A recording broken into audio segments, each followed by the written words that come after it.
म्हातारपणी एकटे पडू नये आणि कोणावरही ओझे होऊ नये म्हणून या गोष्टी आत्ताच समजून घ्या. 1. जमिनीच्या वादात पडू नका. फक्त शेजाऱ्याला धडा शिकवण्यासाठी आपले आयुष्य न्यायालयाच्या पायऱ्यांवर घालवू नका.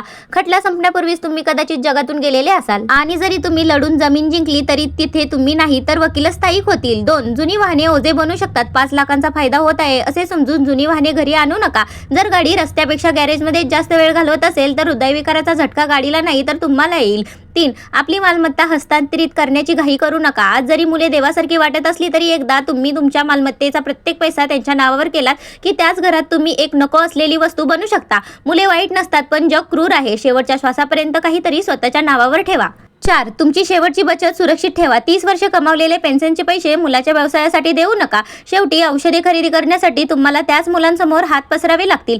5. मुलांच्या मोबाईलला चिटकून राहू नका. फक्त ती आपली मुले आहेत म्हणून त्यांच्या वैयक्तिक आयुष्यात ढवळाढवळ करू नका. जास्त जवळीक तुमचे प्रेम त्यांच्यासाठी त्रासदायक बनवू शकते. स्वतःसाठी एक छोटी जागा शोधा आणि स्वतंत्रपणे जगा. 6. तीर्थयात्रेसाठी मुलांची वाट पाहू नका. त्यांना सुट्टी मिळाल्यावर ते मला घेऊन जातील असे म्हणून वाट पाहत बसू नका. जेव्हा त्यांना वेळ मिळेल तेव्हा कदाचित तुम्ही चालायलाही सक्षम राहणार नाही.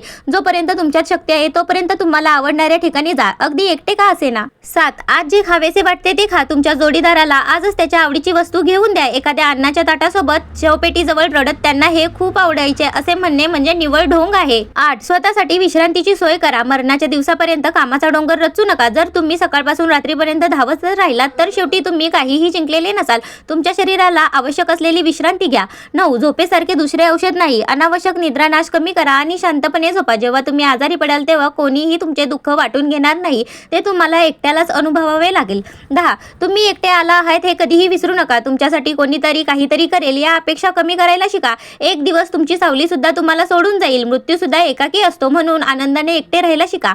आनंद ही अशी गोष्ट नाही जी कोणीतरी तुम्हाला देतो. ती अशी गोष्ट आहे जी तुम्हाला स्वतःच निर्माण करावी लागते. तुमचा पती पत्नी निरोगी असताना प्रत्येक लहान मोठे काम स्वतःहून करायला शिकण्यास अजिबात संकोच करू नका. जरी तुम्ही मृत्यूपत्र लिहिलेले असले तरी ते बदलण्याचा तुम्हाला पूर्ण अधिकार आहे हे लक्षात ठेवा. जर वारसदार तुमचा छळ करत असतील किंवा त्रास देत असतील तर हे विसरू नका की आज कायदा आणि जिल्हा प्रशासन तुमच्या बाजूने आहे. दररोज फिरायला जाण्याची सवय लावा आणि तुमचे जुने मित्र किंवा नातेवाईक असल्यास त्यांच्यासोबत तुमच्या तरुणपणीच्या आठवणी न चुकता शेअर करा. नेहमी लक्षात ठेवा की एक दिवस जीवनाचा हिशोब संपणार आहे. त्या अंतिम दिवसासाठी मानसिक तयारीने जगा. शेवटी तुम्ही काहीही सोबत घेऊन जाणार नाही हे लक्षात ठेवून प्रत्येकाशी प्रेम आणि मैत्रीने वागा. गरजूंना मदत करा आणि स्वतःला एक चांगला माणूस म्हणून घडवा. व्हिडिओ आवडला असेल तर आपल्या चॅनलला सबस्क्राईब करा, व्हिडिओला लाईक करा आणि हो कमेंट करायला विसरू नका. धन्यवाद.